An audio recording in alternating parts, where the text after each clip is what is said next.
440장입니다. 마이크 조금만 올려주세요.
이제 찬송가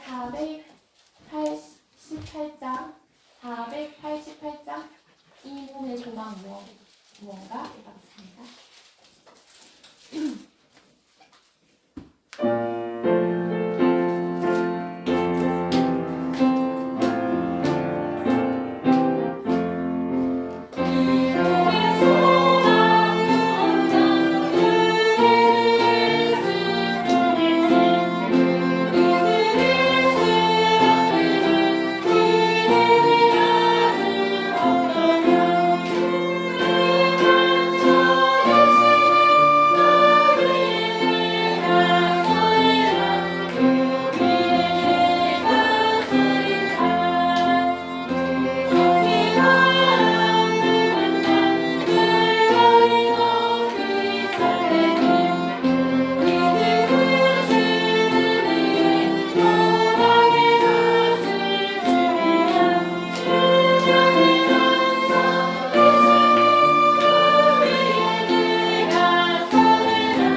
2장입니다.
이제 찬송가 357장 주 믿는 사람이 일어나 하겠습니다. 357장입니다.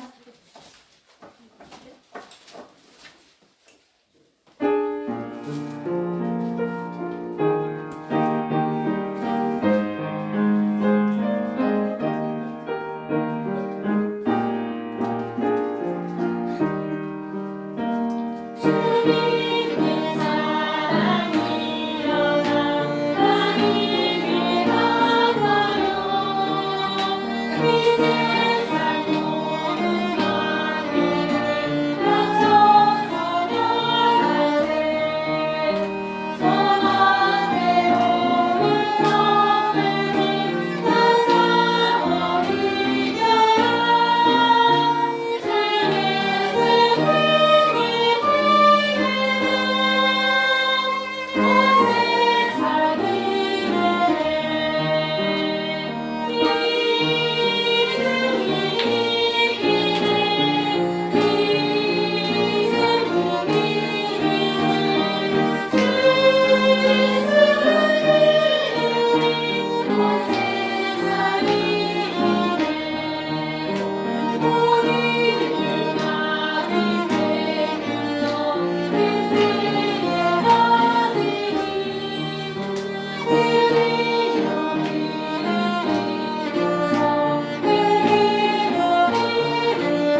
합니다. 찬송가 210장으로 교회의 영광을 찬송하겠습니다.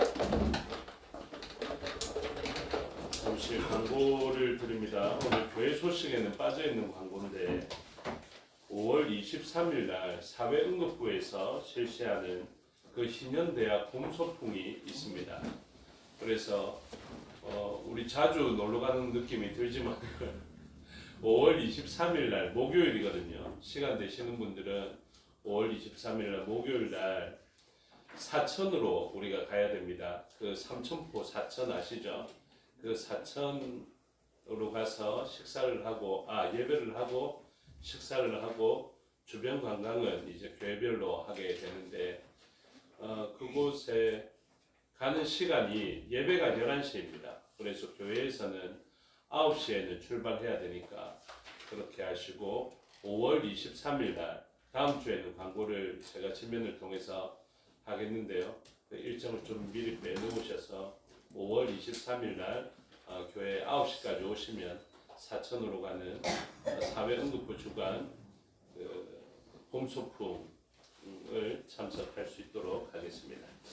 다 같이 찬송가 210장으로 교회의 영광을 찬송하겠습니다.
하나님은 영이시니 예배하는 자가 영과 진리로 예배할지니라.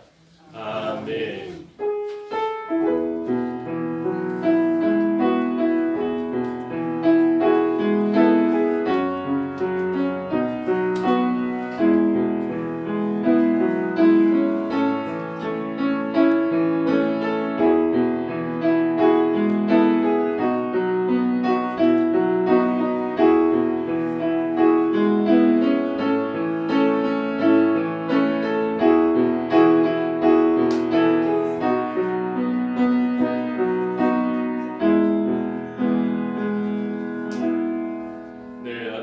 내 아비의 분기를 들으며 내 어미의 법을 떠나지 말라.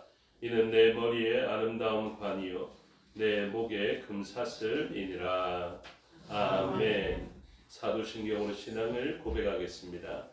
나는 전능하신 아버지 하나님 천지의 창조주를 믿습니다. 나는 그의 유일하신 아들 우리 주 예수 그리스도를 믿습니다. 그는 성령으로 잉태되어 동정녀 마리아에게서 나시고 본디오 빌라도에게 고난을 받아 십자가에 못 박혀 죽으시고 장사된 지 사흘 만에 죽은 자 가운데서 다시 살아나셨으며 하늘에 오르시어 전능하신 아버지 하나님 우편에 앉아 계시다가 거기로부터 살아있는 자와 죽은 자를 심판하러 오십니다. 나는 성령을 믿으며 거룩한 공교회와 성도의 교제와 죄를 용서하는 것과 몸의 부활과 영생을 믿습니다. 아멘. 살아계신 아버지 하나님 은혜와 사랑을 감사합니다. 우리의 죄를 도말하여 주시고 믿음으로 의를 얻어 하나님의 거룩하신 보좌로 담대하게 나아가게 해 주시니 감사합니다. 이 일을 행하신 하나님께 영광과 존귀와 찬송과 권능을 올려드리기를 원합니다. 성령 하나님의 도우심으로 하나님 영광 받으시는 예배되게 하여 주시옵소서.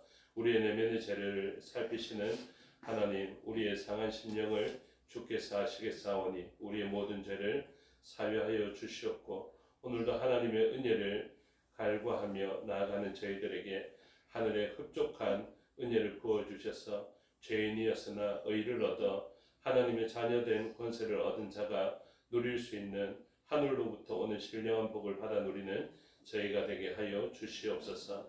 이 예배를 성령 하나님께서 주관하여 주셔서 영과 진리로 드려지는 예배가 하나님 앞에 상달되어지게 하여 주시옵고 이 시간을 통하여서 영이신 성령 하나님의 그 은혜와 또 진리 되시는 예수 그리스도의 그 보혈의 공로가 부어지는 시간 되게 하여 주시옵소서. 그래서 우리를 늘 새롭게 하여 주시옵고 하나님 앞에서 사람 앞에서 거룩하고 흠이 없는 하나님을 닮아가는 주의 대사들로 살아가게 하여 주시옵소서. 흩어져 있는 우리의 지체들도 기억하여 주시고 각처에 있는 우리의 지체들이 하나님을 경험하게 하여 주시옵고 하나님의 말씀을 기억하여서 원하시는 때에 하나님 기뻐하시는 모습으로 예배자로 있게 하여 주셔서 이 시간 모인 우리들과 같은 은혜를 흩어져 있는 지체들도 누리게 하여 주시옵소서. 이 예배를 위하여서 한 주 동안 수고한 지체들이 있고 대표하여 순서를 맡은 주의 종이 사오니 기억하여 주시고 능력 베푸셔서 그 일을 감당할 때마다 하나님 주시는 복이 경험되어지게 하여 주셔서 그 일을 감당할 때마다 더욱더 사모하며 그 일을 감당케 하여 주시옵고 그들이 그렇게 힘든 가운데에서도 기쁨을 바라며 소망 중에 그 일을 감당할 때 한 몸 이룬 우리 지체들도 함께 복을 누리게 하여 주시옵소서. 맡겨드리오니 주장하여 주시고 말씀 가운데 우리를 다스려 주시옵소서. 감사드리며 예수 그리스도 이름으로 기도드리옵나이다. 아멘.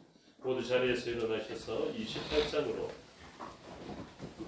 찬양하겠습니다.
성실교도 가겠습니다. 교동문 98번 어버이주일 순서를 교독하겠습니다. 교독문 98번 어버이주일 순서입니다. 내 부모를 공경하라. 그리하면 내 하나님 여호와가 내게 준 땅에서 내 생명이 길리라. 내 아들아, 내 아비의 훈계를 들으며 내 어미의 법을 떠나지 말라. 이는 내 머리에 아름다운 관이요 내 목에 금사슬이라. 너를 낳은 아비에게 청종하고 내 늙은 어미를 경히 여기지 말지니라. 내 부모를 즐겁게 하며 너를 낳은 어미를 기쁘게 하라. 자녀들아, 주 안에서 너희 부모에게 순종하라. 이것이 옳으니라. 내 아버지와 어머니를 공경하라. 이것은 약속이 있는 척해주이니 이로써 내가 잘되고 땅에서 장수하리라. 아멘. 자리에 앉아 336장으로 찬송하겠습니다.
이 시간 우리를 대표하여 임금 대장로님 기도 인도하심으로 다 같이 기도드리겠습니다.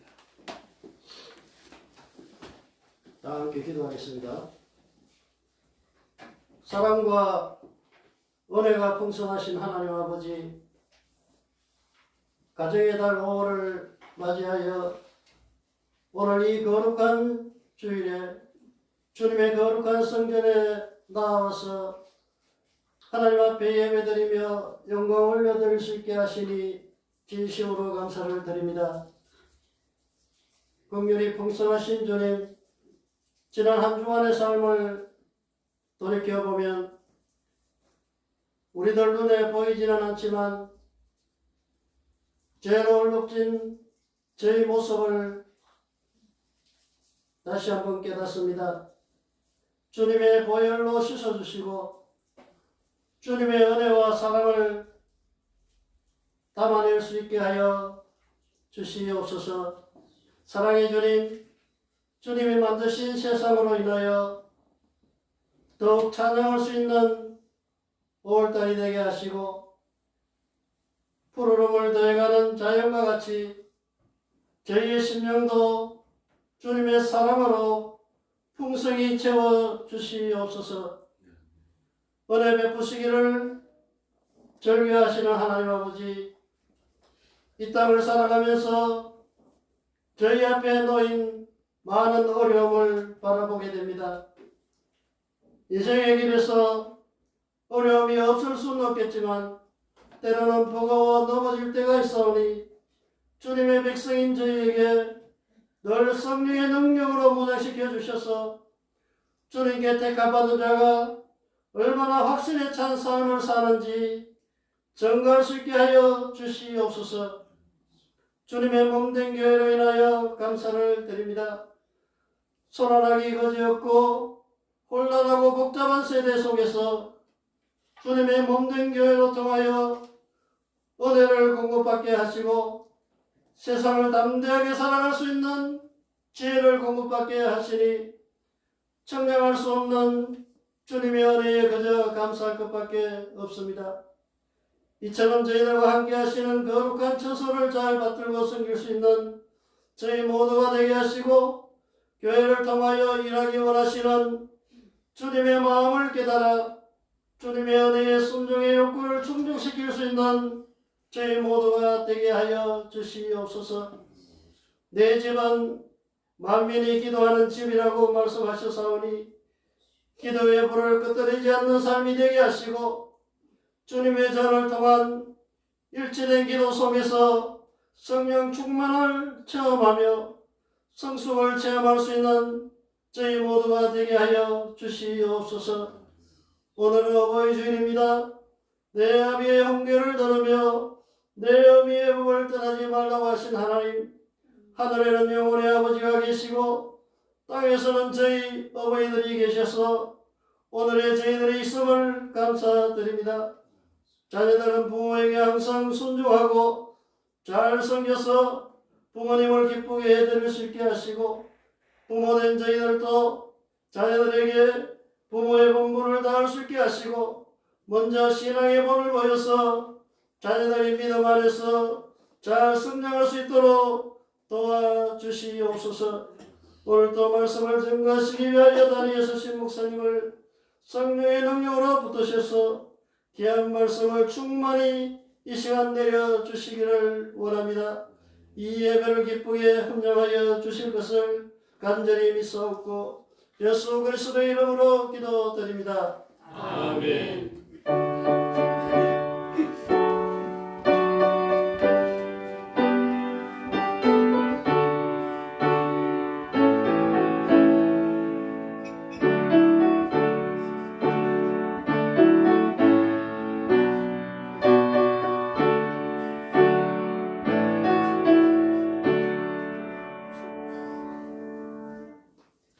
감사합니다. 하나님 말씀 보시겠습니다. 하나님 말씀 신약성경 사도행전 4장입니다. 사도행전 4장 13절에서 31절의 말씀을 교독하겠습니다. 사도행전 4장 13절에서 31절의 말씀입니다. 그들이 베드로와 요한이 담대하게 말함을 보고 그들을 본래 학문 없는 범인으로 알았다가 이상히 여기며 또 전에 예수와 함께 있던 줄도 알고 또 병난 사람이 그들과 함께 서 있는 것을 보고 하나님 말이 없으니라. 영하여 공회에서 나가라 하고 서로 의논하여 이르되 이 사람들을 어떻게 할까? 그들로 말미암아 명한 믿음을 가진 것이 예루살렘에서 모든 사람이 알게 되었으니 우리도 경외할 수 없는지라. 이것이 민간에 더 퍼지지 못하게 그들을 위협하여 이후에는 이 이름으로 아무에게도 말하지 말게 하자 하고 그들을 불러 경고하여 너희 예수의 이름으로 말하지 말고 다시 말하니. 베드로와 요한이 대답하여 이르되 하나님 앞에서 너희의 말을 듣는 것이 하나님의 말씀을 듣는 것보다 옳은가 판단하라. 우리는 모든 것을 단지하게 할 수 없다 하니. 관리들이 백성들 때문에 그들을 어떻게 처벌할지 방법을 찾지 못하고 다시 위협하여 놓아주었으니 이는 모든 사람이 그 된 일을 보고 하나님께 영광을 돌림이라. 인격적으로 병난 사람은 아시며 생각하라. 사도들이 노임에 그 동료에게 가서 제사장들과 장로들의 말을 다 알리니 그들이 듣고 하나님께 소리를 들으되 대주되어 천지와 바다와 그 가운데 만물을 지으시며 또 주의 종 우리 조상 다윗의 입을 통하여 성령으로 말씀하시기를 어찌하여 열방이 분노하며 족속들이 허사를 경영하였는고 세상의 문화들이 나서며 관리들이 함께 모여 주와 그의 뜻을 대적하다가 신실로 소리합니다. 과연 헤롯과 본디오 빌라도는 이방인과 이스라엘 백성과 합세하여 하나님께서 기름 부으신 거룩한 종 예수를 거슬러 하나님의 본능과 뜻대로 이루려고 예정하신 것을 행하려고 이 세상에 모였나이다. 주여 이제도 그들의 위협함을 굽어보시옵고 또 종들로 하여금 담대히 하나님의 말씀을 전하게 하여 주시오며 손을 내밀어 뼈를 함께 하시옵고 별도가 앞서서 거룩한 종 예수의 이름으로 이루어지게 하옵소서 하더라. 함께 읽겠습니다. 일기를 다음에 모인 곳이 진정하더니 우리가 다 성령이 충만하여 담대히 하나님의 말씀을 전하니라. 전하니라. 아멘. 기도하겠습니다. 아버지 하나님 은혜와 사랑을 감사합니다. 이 시간 하나님의 말씀을 듣겠습니다. 성령 하나님께서 가르쳐 주시고 마음에 새겨 주시옵소서. 종에게 능력 베푸사 하나님 말씀과 뜻을 온전히 드러내게 하여 주시옵소서. 감사드리며 예수 그리스도 이름으로 기도드리옵나이다. 아멘. 오늘 어버이 주일입니다. 어버이 주일날 자녀들에게 해야 될 말들을 하나님의 말씀에 기대어서 이야기하고 싶었는데 대부분 다 어버이급의 분들이 계셔서 그 어버이 주일에 대한 이야기는 주일 학교에 친구들에게 하나님의 말씀을 그렇게 증거하였습니다. 주일 학교 친구들 보고 그렇게 이야기를 했습니다. 부모님을 즐겁게 하고 기쁘시게 하는 자녀들이 되어야 된다 이렇게 말씀을 드렸는데요. 그 핵심은 무엇에 있냐면 하나님의 약속에 초점을 맞춰보라 했습니다. 그래서 이 부모님을 공경하는 자들에게 약속이 있는 첫 계명이라면서 하나님께서 10계명을 주셨거든요. 그래서 그 5계명에 부모님을 공경하라라는 말씀이 있는데 그 계명을 준수하면 어떤 일이 일어나냐면 안 그래도 약속을 잘 지키시는 하나님인데 그러면서 친구들 보고 같이 따라해라 했습니다. 하나님은 약속을 꼭 지키시는 분이시다라는 것을 따라해라 했는데 하나님은 신실하시거든요. 그런데 하나님께서 약속이라는 것을 별도로 이야기를 하면서 나는 신실한 하나님이니 이 하나님의 말씀을 듣고 하나님을 신실하게 여기는 자는 말씀을 지킬 것 아닙니까? 그래서 자녀들에게 첫 약속이 있는 계명이다라는 것을 부모 공경으로 두시면서 이 부모 공경을 하면 반드시 잘 되고 땅에서 장수한다라고 그렇게 약속해 주셨는데 장수한다는 것 자체가 그냥 오래 사는 것 정도만 이야기하는 것이 아니라 인생 가운데 가장 큰 복을 이야기하자면 그것으로 표현될 수밖에 없으니 그 나머지의 모든 복이 이루어질 것이다 라는 것을 자녀들에게 가르쳐 주었습니다. 그러니 자녀들이 이제 부모님의 말씀을 잘 들을 것입니다. 그리고 부모님의 말씀을 잘 듣는 자녀들로 자라갈 수 있도록 사실은 부모님이 뭐 해야 되냐면 보여줘야 합니다. 저희 집안도 그렇듯이 자녀들은 어떻게 성장하느냐 그것을 잘 살펴보니까 이야기를 들은 대로 성장하는 것이 아니라 본 대로 성장하더라고요.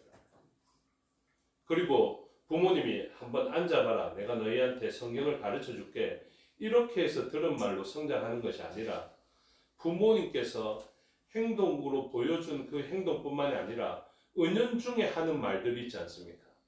예를 들면 그것입니다. 우리가 하나님을 신뢰하고 돈을 의지하지 말아야 된다 이렇게 이야기는 했는데 삶의 자리에서 엄마 아빠 싸우는 것 보니까 신앙 때문에 싸우는 것 같지는 않고 돈 때문에 싸우면 아이들은 어떻게 합니까? 아 신앙보다 돈이 중요하구나 라는 것을 알고 그렇게 성장합니다. 그래서 부모님이 보여주신 모습의 뒤를 따라서 자녀들은 살아가기 때문에 부모님들은 반드시 자녀가 잘 될 수 있도록 복을 받을 수 있도록 복된 모습으로 보여줄 수 있어야 됩니다. 자기가 그 부모님에게 잘못하지 않습니까? 그러면은 자녀가 잘해줄 것을 좀 기대하는 것은 무리인 것 같습니다. 주변의 분들 보면 그렇게 이야기를 하더라고요. 부모님들이 어떻게 자녀를 가르치냐면 나도 부모님을 좀 못생겼지만 니는 좀 안 그랬으면 좋겠다. 이렇게 이야기를 하더라고. 그래서 전에는 어떻게 가르쳤냐면 나는 공부를 좀 못했는데 공부 못하다 보니까 너무 고생스럽더라. 니는 공부 좀 잘했으면 좋겠다. 이 아이가 공부를 잘할까요? 못할까요? 못할 확률이 높습니다. 부모님이 스마트폰을 보는 대신에 책을 보는 습관을 보고 아버지의 뒷모습을, 어머니의 뒷모습을 보고 자란 아이는 다른 것보다 책을 보는 아이로 자라가게 되겠죠. 나는 못했으니까 너는 이렇게 해라. 이렇게 해서 잘 될 수 있는 아이는 없습니다. 요즘 영상 가운데 한 신부님이 나와서 하는 이야기가 굉장히 많은 호응을 얻고 있던데요. 그런 사람들의 주장에 따르면은 자녀들은 어떻게 해야 부모님의 뒷모습을 따라가냐 하면 부모님의 그 행동에 따라서 자라가겠지만 이제는 앞으로의 시대에 어떻게 살아가냐면 효도라는 것을 기대하지 말라라고 부모님에게 가르치더라고요. 그래서 6억을 가지고 있던 그 어머니가 있었는데 아들 집에 들어가서 산답니다. 6억을 가지고 있어요. 그러니 자녀들이 얼마나 잘할 것 같습니까? 그렇죠? 6억을 가지고 아들에게 전화해서 뭐라고 물어보냐면 제가 이게 수박인지 사과인지 기억이 잘 안 나는데 아들한테 전화했고 아들아 냉장고에 있는 수박 먹어도 되냐? 이걸 물어보고 살더랍니다. 그러니 6억 치고 왜 아들 집에 들어가가지고 그렇게 눈치 보며 사냐 하면서 그냥 집에서 나와서 3억으로 집었고 그 3억 가지고는 그냥 저금해가지고 살든지 안 그러면은 그 3억 가지고 한 달에 한 100만 원씩 써도 되겠다 하더라고요. 남아있는 여생을 보니까. 그렇게 살지 뭐 한다고 자녀한테 가가지고 냉장고에 있는 그거 하나 못 꺼내 먹으면서 그렇게 사냐라고 이야기를 하더라고요. 그 정도로 앞으로 자녀에게 효를 기대하기는 어려운 시대를 만났습니다. 그런데 제가 가만히 그 이야기를 듣다가 생각해 보니까 왜 그런 시대가 도래했나라고 살펴보니까 부모님들이 그런 모습으로 살아왔더라고요.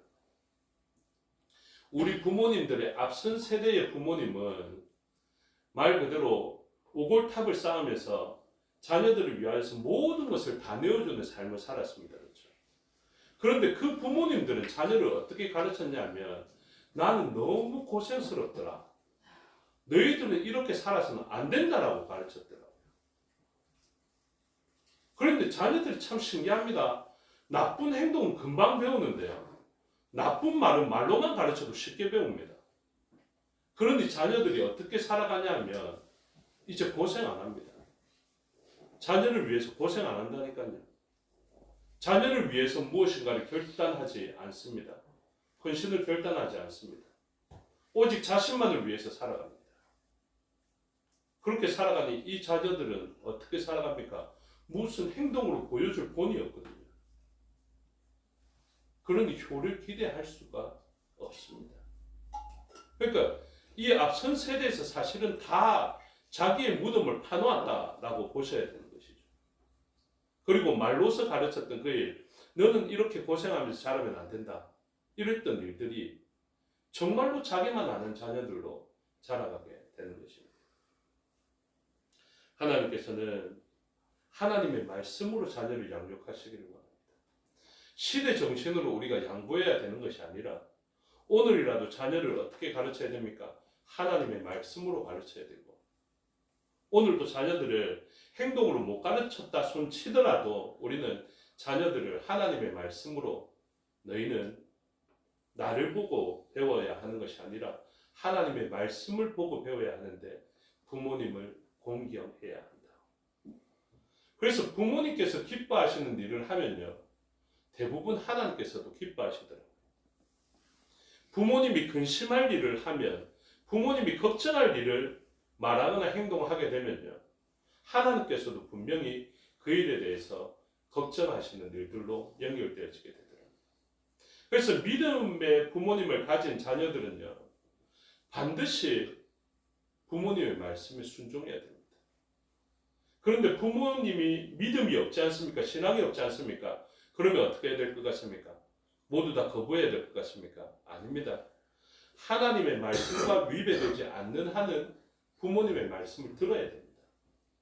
그런데 그 말씀을 듣자니 하나님 말씀을 지키지 못하겠다 싶은 그때는 뭐 해야 되냐면 하나님 말씀을 들어야 됩니다.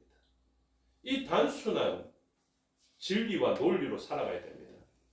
부모님에게 함부로 하지 마십시오. 부모님을 존중히 여기십시오. 부모님을 공경하십시오. 우리가 교동문에서도 읽었는데요. 너의 늙은 어미를 경히 여기지 말라 이렇게 이야기합니다. 혹시 우리 가운데 나이가 드신 어머님을 모시고 계시거든. 나이 드신 어머님을 경히 여기지 마십시오. 부모님은 이제 앞으로 가면 갈수록 연약해지실 것이고 우리들이 지혜로 알고 있는 대로 점점 어린아이가 되어서 갈 것입니다. 우리는 그렇게 생각하죠. 차라리 어린아이면 아기면 편하지. 아기면은 똥을 싸면 달랑 들어서 씻기면 되는데 나이가 많은 부모님이 실수를 하면요. 처리하기가 얼마나 어렵겠습니까? 그러면서 나이가 드신 어머님에 대해서는 경히 여길 확률이 높습니다. 그런데 우리는 하나님 말씀을 본받아서 나의 행동을 보는 자녀들도 복을 받게 하기 위해서라도 나이 드신 어머니를 경히 여겨서는 안 됩니다. 그래서 우리는 오늘날 스스로 부끄러운 모습과 부끄러운 시간들을 가졌다 손치더라도 오늘부터라도 하나님 말씀에 근거하여서 말하고 행동할 수 있어야 됩니다. 우리가 지나왔던 그 시간들 때문에 앞으로의 시간들도 탄력을 받아서 그렇게 살아갈 확률이 높겠지만 하나님은 어버이 주일과 같은 이러한 시간을 통하여서 부모님을 공경하게끔 다시 변화될 수 있도록 우리를 위한 조치들을 하시고 약속 있는 첫 계명들을 주어 놓았습니다. 그러므로 우리가 잘되고 자녀들이 잘되게 하기 위해서라도 이전의 시간과는 다른 오늘을 결단하고 오늘부터 그렇게 새롭게 살아갈 수 있어야 하겠습니다. 오늘 본문에 보면 고난을 이기는 복음의 능력 이렇게 제목이 붙여져 있는데요. 오늘 본문을 보면서도 저는 어떤 느낌을 받았느냐 하면 고난을 이기는 복음의 능력이 부모님의 모습 가운데에서도 들어가 있다 이런 생각을 하게 됩니다. 부모님의 대표적인 어떤 모습이냐 하면요. 그 자녀를 낳게 되는 그 수태함과 출생의 순간을 통해서도 오늘 하나님의 복음은 고난을 이길 수 있는 복음의 능력은 잘 드러나요. 여러분, 어머니가 아이를 가집니다. 저는 안 가져봐서 모르겠는데 그냥 배만 부른 겁니다. 저는 안 가져봐서 모르는데 아이를 가지면 어머니들이 좀 두려움이 있습니까? 두려움이 있겠죠. 제가 보니까 그런 두려움이 있더라고요. 그리고 다음 세대 자녀들 부부들이 자녀를 안 놓으려는 이유 중에 하나도 미래에 대한 불확실도 있지만은 그 자녀를 수태하고 출산하는 과정에서의 그런 일들로 인하여서 자기가 겪어보지 못한 고통이니까 두려움이 있다 하더라고요. 그러니 아이를 가지는 것은 남자들이 생각하는 것처럼 쉬운 일이 아니라 굉장한 결단이 필요한 일이죠. 그런데 이전에 부모님 세대가 이 자녀들을 수태하고 자녀를 놓은 이유가 뭘까요? 그렇게 고통스럽고 그렇게 무섭고 두려운 일인데 왜 자녀를 가져서 자녀를 낳았을까요? 이 자녀에 대한 부모님의 기대 때문이 아니겠습니까? 그렇죠? 그리고 이 아이가 배에서 나왔을 때 그 해산의 고통은 있지만 이 아이를 바라볼 때 어머니는 그 해산의 고통을 잊을 만한 큰 기쁨이 있었기 때문에 자녀를 놓았던 것 아니겠습니까? 그러고 보니까 복음이 시작될 때 그러하였더라고요. 하와가 수태해야 될 이유가 뭐가 있겠습니까? 하나님은 그렇게 경고했습니다. 경험하지 못했던 새로운 고통이 있을 것이다. 해산의 수고가 있을 것이다. 이렇게 이야기를 했거든요. 그러면 겁이 나서 수태하지 않으면 될 것 같은데 그들은 수태하여서 아이를 낳았습니다. 왜 낳았을까요? 그 아이에 대한 하나님의 복음의 약속이 있었기 때문 아니겠습니까? 그래서 하나님께서는 그들에게 말 그대로 약속 있는 첫 계명을 주셨는데 그게 무엇이냐면요. 여자는 해산의 수고를 하겠지만 그 두려움 가운데 아이를 낳게 되겠지만 그렇게 아이를 낳게 되면 그 아이를 통하여서 생명의 회복이 있을 것이다 라는 그 소망을 주었기 때문에 그 수태함을 가시는 것 아니겠습니까? 그래서 이 사람들은 고통스러웠지만 아이를 가지고 아이를 낳았을 것입니다. 그러면서 가인과 아벨을 놓으면서 그렇게 새로운 하나님의 역사에 대한 기대를 가지게 되었겠죠. 오늘 본문에 나타난 제자들은요. 고난을 이기는 복음의 능력에서 뭐라고 이야기를 하냐면 이 사람들은 복음을 위하여서 능욕받는 일에 합당한 자로 여기심을 기뻐하였다. 이렇게 되어 있습니다. 한번 본문을 보십시오. 이어지는 문맥이지만 좀 길게 넘어갑니다. 5장 41절. 오늘 본문과 유사한 본문인데요. 5장 40절과 41절을 같이 읽으면 좋겠습니다. 사도행전 5장 40절과 41절의 말씀입니다. 시작. 그들이 옳게 여겨 사도들을 불러들여 채찍질하며 예수의 이름으로 말하는 것을 금하고 놓으니 사도들은 그 이름을 위하여 능욕받는 일에 합당한 자로 여기심을 기뻐하면서 공회 앞을 떠나니라 되어 있죠. 그래서 이 제자들은 지금 어떤 제재를 받았느냐 하면 너 예수님의 이름으로 말하면 안 돼. 예수님의 이름으로 가르쳐서도 안 돼. 예수님의 이름으로 기적을 행해서도 안 돼. 이런 제재를 받았다는 것이죠. 그런데 이 제자들이 예수님의 이름으로 이야기를 했습니다. 복음을 증거하였습니다. 예수님의 이름으로 아픈 자들을 일으켰습니다. 그러니 어떻습니까? 제자들에게는 고통이 찾아왔습니다. 여러분 신앙생활을 하다가 고통을 받는 게 우리나라에서는 그렇게 심각한 고통이 아닌데요.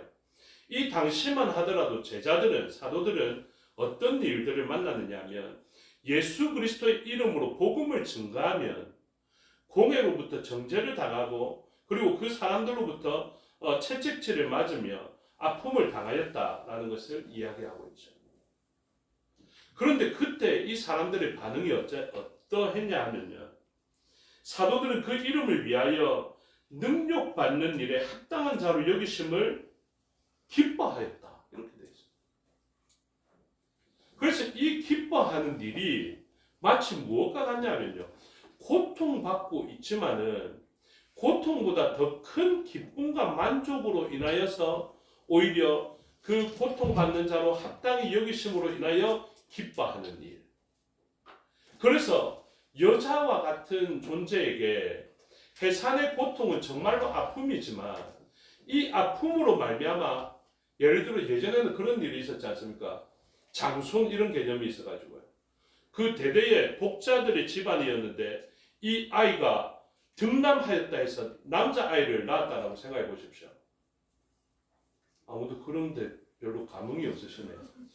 그러니까 등남한 이 일, 그러니까 대를 이어간다는 이 기쁨으로 그 장손의 집안에 누리게 되는 그 영광이 있지 않습니까?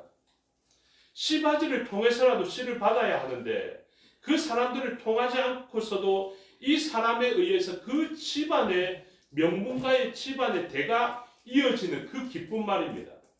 그 기쁨을 알게 되자 이 해산한 여인은 뭐라고 이야기하냐면 오늘과 똑같은 말을 하는 것이죠.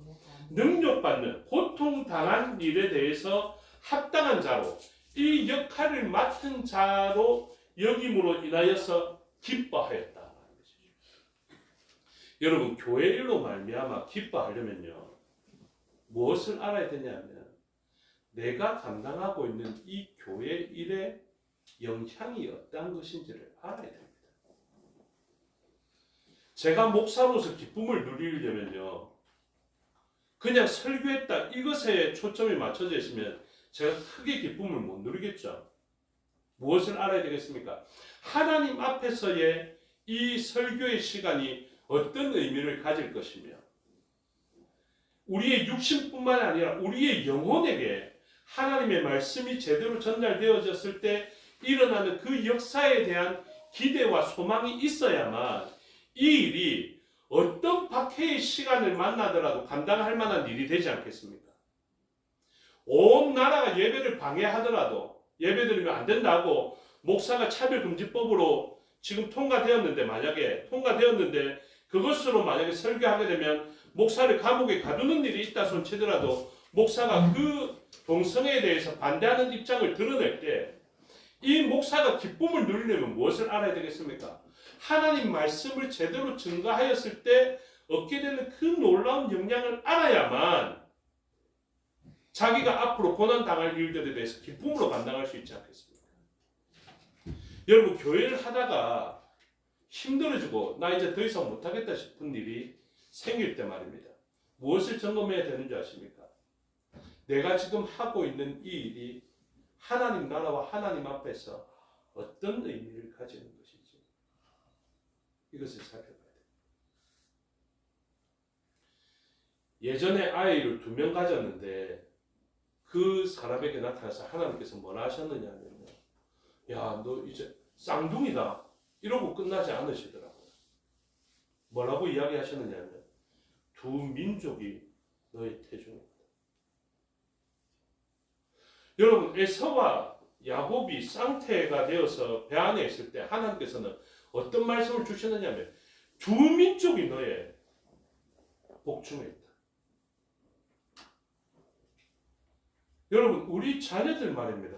오늘 사모님을 얼마나 현우가 부른 거 맞죠? 예언이가 부른 줄 알고 밑으로 내려갔는데 현우가 부르더라고요. 그러니까 그 쩡쩡거리는 그 외침.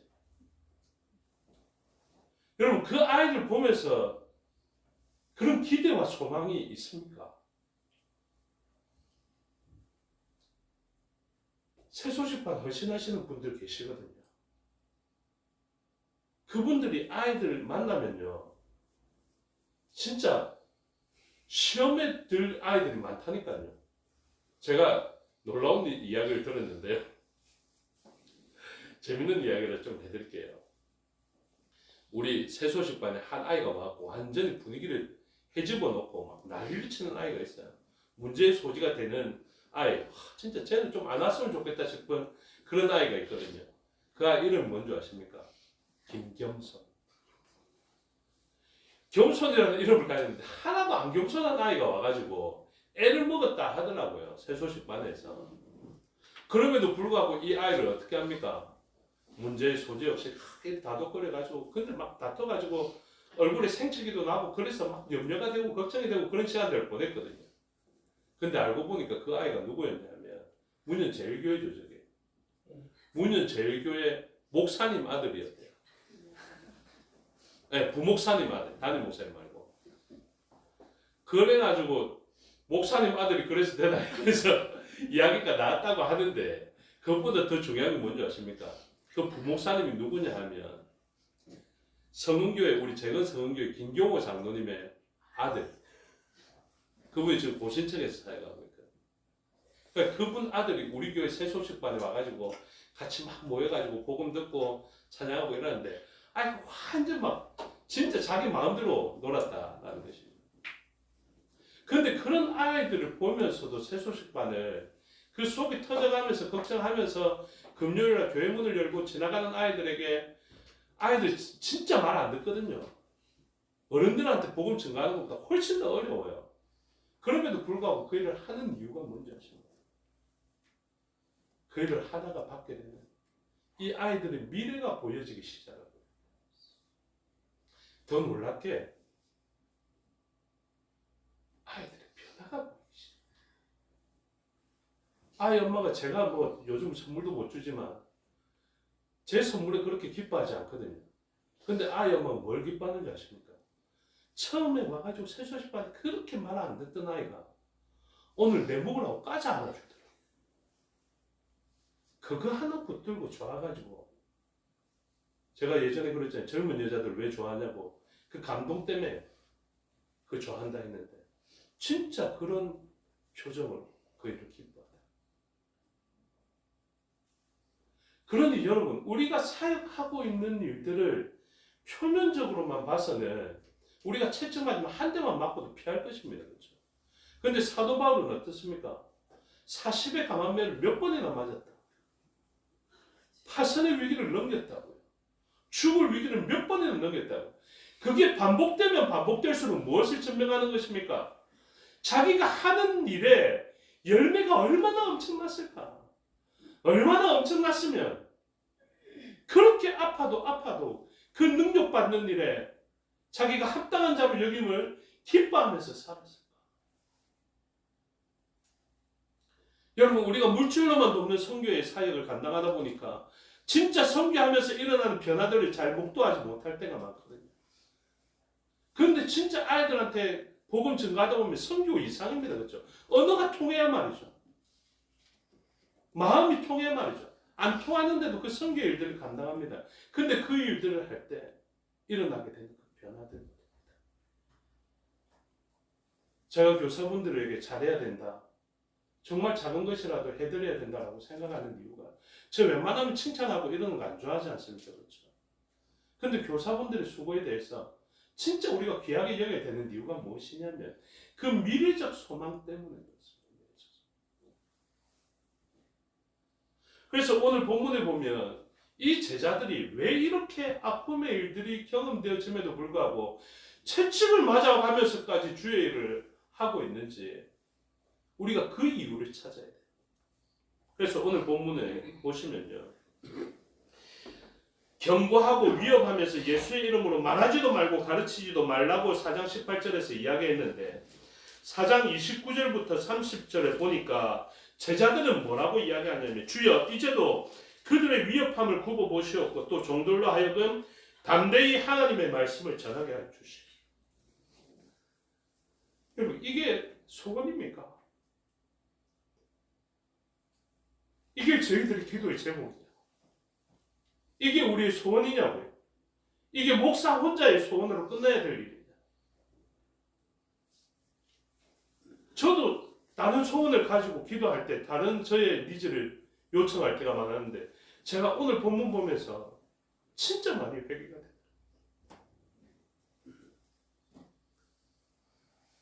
저도 어머니가 하늘에 계셔서 어머니를 공경하는 마음으로 어머니께서 기뻐하실 일, 어머니께서 즐거워하실 일이 무엇인가를 생각하면서 보니까 저 기도 내용 중에 어머니가 기뻐하실 만한 일들이 별로 없더라고요.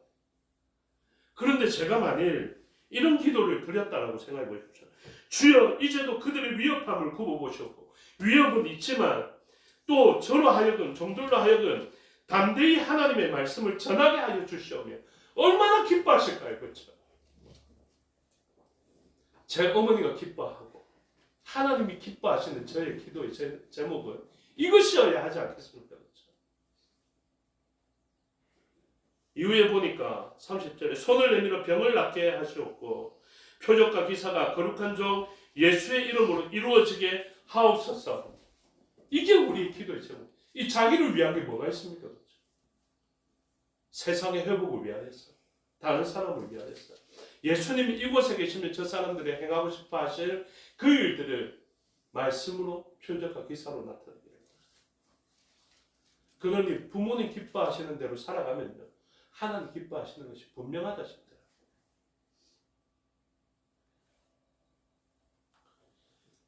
그래서 이 사람들이 이런 위협과 고통이 있음에도 불구하고 이제 5장으로 넘어가시면 이 사람들이 계속해서 복음을 증거하여서 공회 앞에 잡히게 되는데요. 잡혀서 이렇게 이야기합니다. 5장 28절 집중해야 되기 때문에 다 같이 읽겠습니다. 시작. 이르되 우리가 이 이름으로 사람을 가르치지 말라고 언급하였으되 너희가 너희 가르침을 예루살렘에 가득하게 하니 이 사람의 피를 우리에게로 돌리고자 함이로다. 지금 공회 앞에, 산헤드린 앞에, 이 법정 앞에서 어떤 이야기를 합니까? 너희들 하지 말라고 내가 그렇게 엄히 경고했는데 이 일을 했어? 이 일을 한 이유를 우리가 유추해봤는데 누가 이야기합니까? 대제사장이 이렇게 이야기한 것입니다. 이 이름으로 사람을 가르친 이유는 너희는 이것 때문이다. 무엇? 이 사람의 피를 우리에게로 돌리고자 합니다. 우리가 전에 예수님을 죽였더니 예수님을 죽인 일로 말미암아 제자들이 앙심을 품고 이 피를 우리에게 돌리려 함이라는 것은 곧 사람을 죽인 저주가 너희들에게 임하여서 너희는 이제 큰일 났다.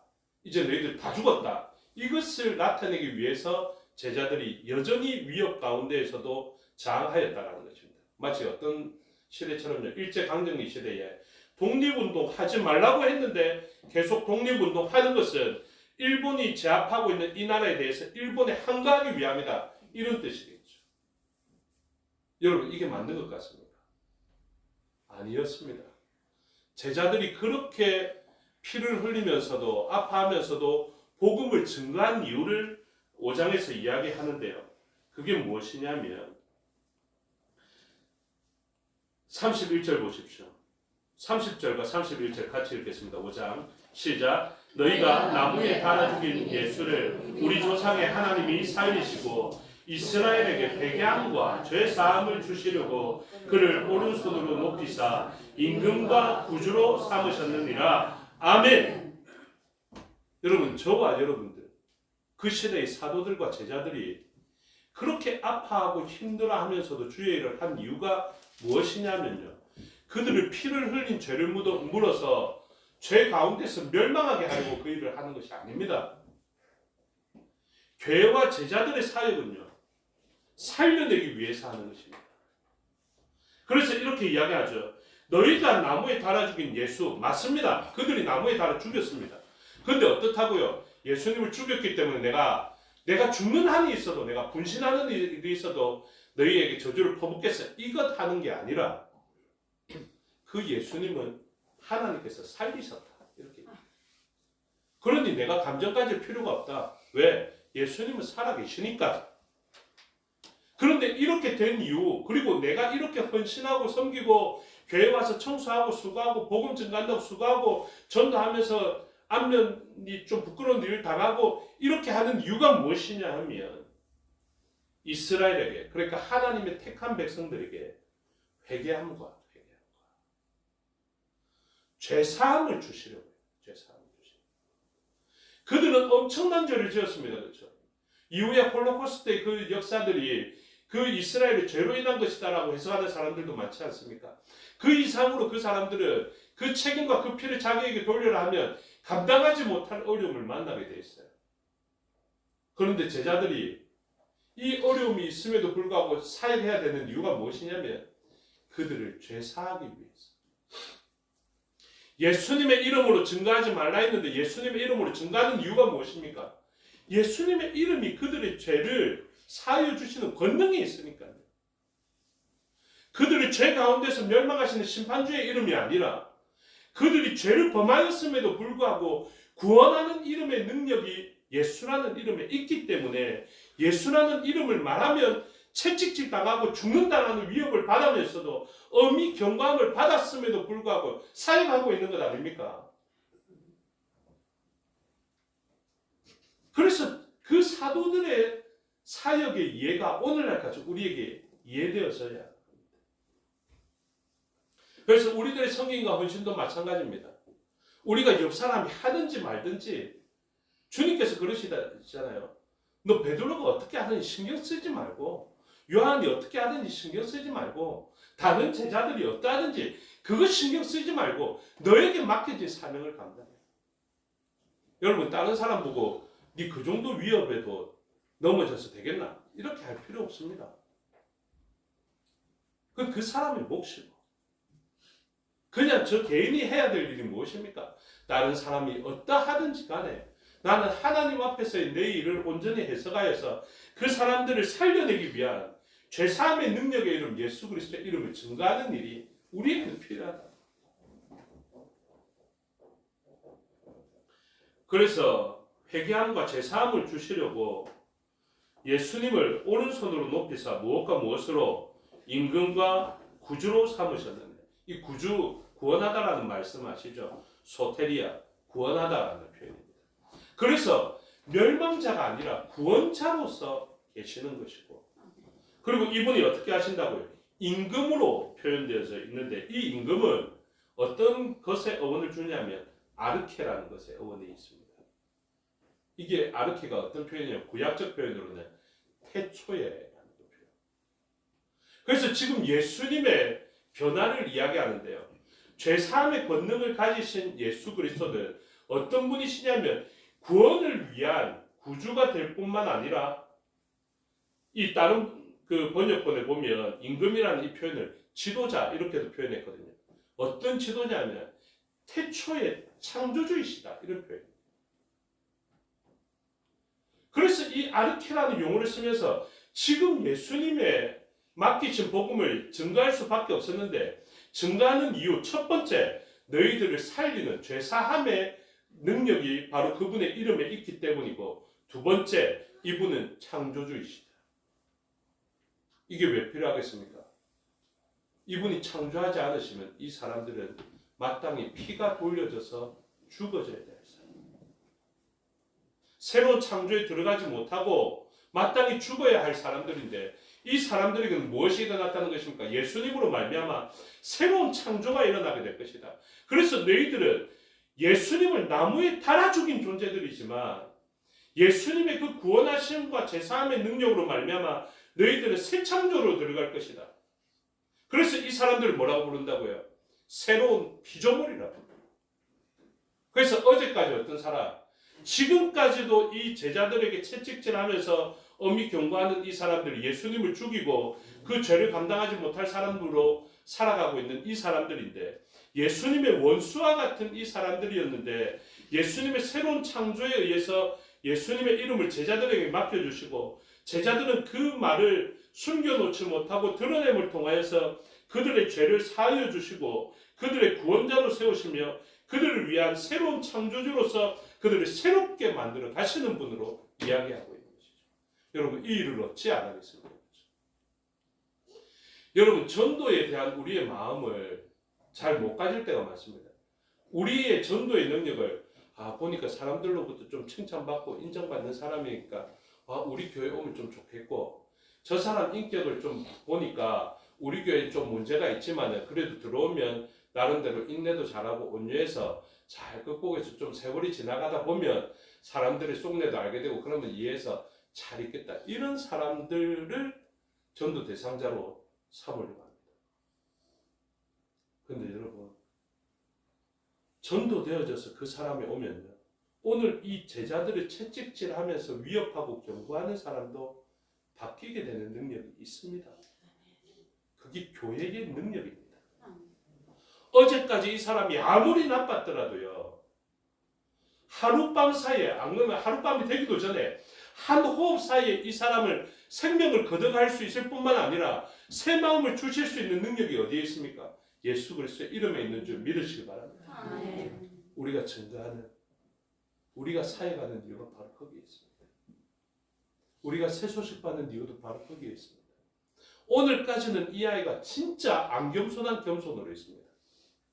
근데 이 아이에게 예수 그리스도의 이름이 touch가 된다. 이 아이는 진짜 이름 그대로 살아갔구나. 네 목사 아들이 그래서 되겠나 했던 그 아이가 목사 아들 다울 뿐만 아니라 어쩌면 이 아이가 목사가 될 줄 알았습니다. 우리는 그 복음의 능력을 믿습니다. 그래서 우리가 아무리 고통스럽고 어렵더라도 해산의 수고를 통해서 이 새 생명, 새 창조로 이 아이를 내어놓는 것처럼 부모의 마음으로 그들의 죄사함을 위하여서 새로운 창조를 위해서 사역하는 주의 몸된 교회가 된 것입니다. 이 능력을 하시고 어떤 고난이 있더라도 이기는 복음의 능력으로 살아가는 저와 여러분이 되시기를 주님의 이름으로 축복합니다. 기도하겠습니다. 아버지 하나님 은혜와 사랑을 감사합니다. 제자들이 왜 그렇게 고통받는데도 사도 바울이 왜 그렇게 위협당하고 죽음의 위기를 넘겨가면서까지도 복음을 증거하였는지 오늘 본문을 통해서 조금이라도 알 수 있게 되었습니다. 우리 성도님들도 오늘의 시간을 믿음으로 살아갈 때 북한만큼은 안 된다 하더라도 사실은 자기가 당하는 고통이 가장 큰 고통 아닙니까? 믿음으로 말미암아 얼마나 큰 고통을 감수하고 있는지 하나님께서 아실 것입니다. 그러나 그 고난을 이겨내는 복음의 능력을 그들에게 알게 하셨사오니 그 모든 고난을 이겨내고 복음의 능력으로 살아가게 하여 주시옵소서. 믿음의 선한 열매와 능력의 열매들을 소망 가운데 바라보며 고난을 이겨내는 저희가 되게 하여 주셔서 주님 앞에 섰을 때 우리의 진정한 부모님 되시는 하나님께서 기뻐하시고 즐거워하시는 사역들로 가득하게 하여 주시옵소서. 감사드리며 예수 그리스도 이름으로 기도드리옵나이다. 아멘. 찬양하며 봉헌하겠습니다. 213장 찬양하겠습니다.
기도하겠습니다. 아버지 하나님 은혜와 사랑을 감사합니다. 하신 말씀과 행하신 일을 기억하여 주 앞에 나올 때 예물 드리게 하여 주시니 감사합니다. 우리의 마음으로 인하여서 모든 것의 주인 되신 하나님의 기쁨과 만족되는 예물 되게 하여 주시고 사용되어 생명의 열매가 맺혀지고 하나님 나라가 세워지며 확장되어지게 하여 주시옵소서. 범사를 감사하며 주께 드렸사오니 기뻐 받으시고 모든 일 가운데 하나님을 발견하고 하나님께 감사하는 삶이 이어지게 하여 주시옵소서. 수레일주로 드렸사오니 기뻐 받으시고 비워낸 그릇에 하나님 주시는 신령한 복으로 두르고 흔들어 채워 넘치게 하여 주시옵고 그 넘치는 것만으로도 개인과 가정과 교회와 열방을 섬기기에 부족함이 없게 하여 주시옵소서. 선교의 예물과 건축의 예물과 전도의 예물로 주님 앞에 드렸사오니 기뻐 받으시고 목적한 대로 사용되어지게 하여 주시오며 각 항목마다 말씀으로 약속해 주신 복이 드린 손길 위에 있게 하여 주시옵소서. 우리 눈물로 땀으로 드린 것도 기뻐 받으시고 모든 것이 합력하여 선을 이루게 하옵소서. 감사드리며 예수 그리스도 이름으로 기도드리옵나이다. 아멘. 장로님 나오셔서 교회 소식 알려주시겠습니다.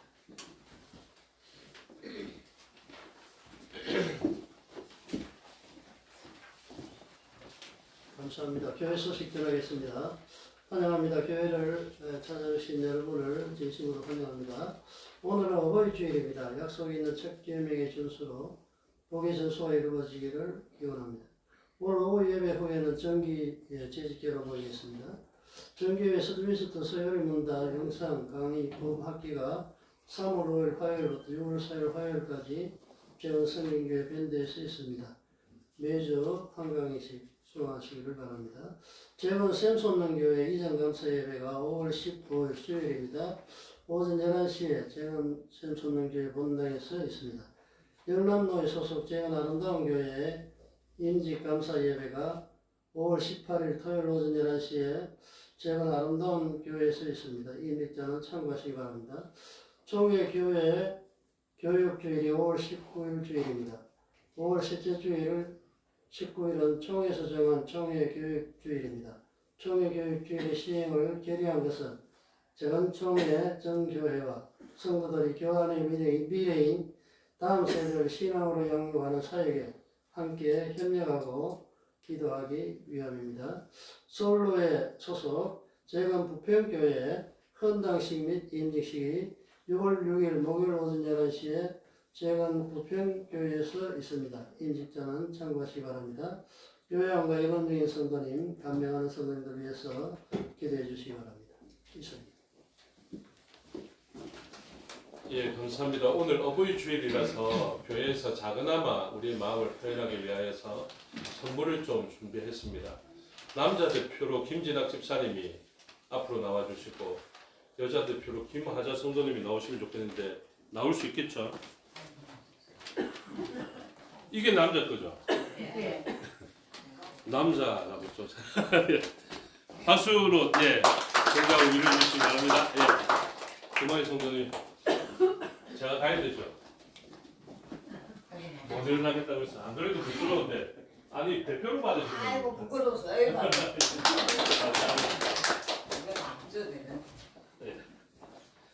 다른 어버이들은 나중에 여전도에서 잘 나눠드리겠습니다. 잠시 기도하겠습니다. 아버지 하나님 은혜와 사랑을 감사합니다. 하나님을 경외하는 마음을 부모님을 공경하는 마음으로 표현하고자 합니다. 다음 세대가 참된 복들을 경험하고 복된 길로 걸어갈 수 있도록 오늘 시대를 살아가는 우리들이 하나님의 말씀에 순종하여 약속 있는 첫 계명의 준수를 잘하게 하여 주시옵소서. 우리 교회가 어른들을 생각하고 공경하기 위하여서 작은 것을 준비했지만 우리의 마음이 큰 것으로 느껴지게 하여 주시옵고 이러한 일들을 통하여서 참된 부모님이 되시는 하나님 앞에 부끄러움 없는 삶을 고난 가운데에서도 살아갈 수 있는 저희가 되게 하여 주셔서 고통스러웠지만 해산의 고통 뒤에 참된 기쁨이 있었던 것처럼 부모님을 섬기는 일도 어려움도 있겠지만 그 일들을 잘 감당할 때 하나님 주시는 그 약속 있는 참된 복을 받아 누리는 저희가 되게 하여 주시옵소서. 말씀에 소홀하지 않게 해주시고 이 말씀 하나를 지켜내기 위하여서 온 힘을 다하는 저희가 되게 하여 주시옵소서. 감사드리며 예수 그리스도 이름으로 기도드리옵나이다. 아멘. 모두 자리에서 일어나셔서 송령하겠습니다. 5장입니다.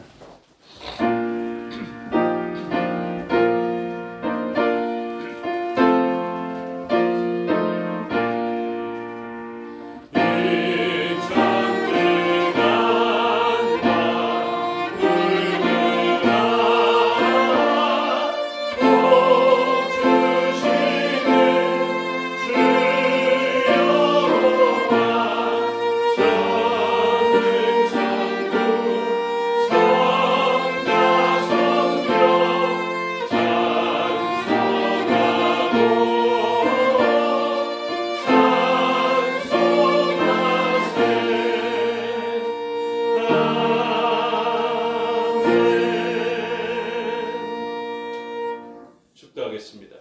지금은 우리 주 예수 그리스도의 은혜와 아버지 하나님의 사랑과 성령의 교통하심이 오늘 말씀을 듣고 고난 가운데 있지만은 하나님의 말씀에 순종하기로 결단하는 주의 백성들 머리 위에와 그들의 가정과 권속과 삶의 영역위에 생업과 사업의 영역위에 특별히 그 믿음의 부모님 머리 위에 지금부터 영원토록 함께 하시기를 축원하옵나이다. 아멘.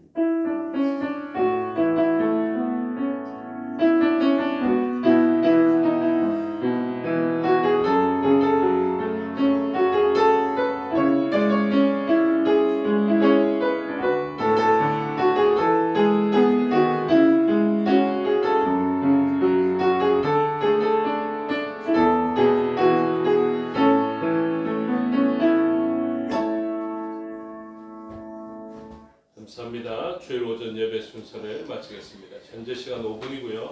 10분 후에 오후 예배를 드리도록 하겠습니다.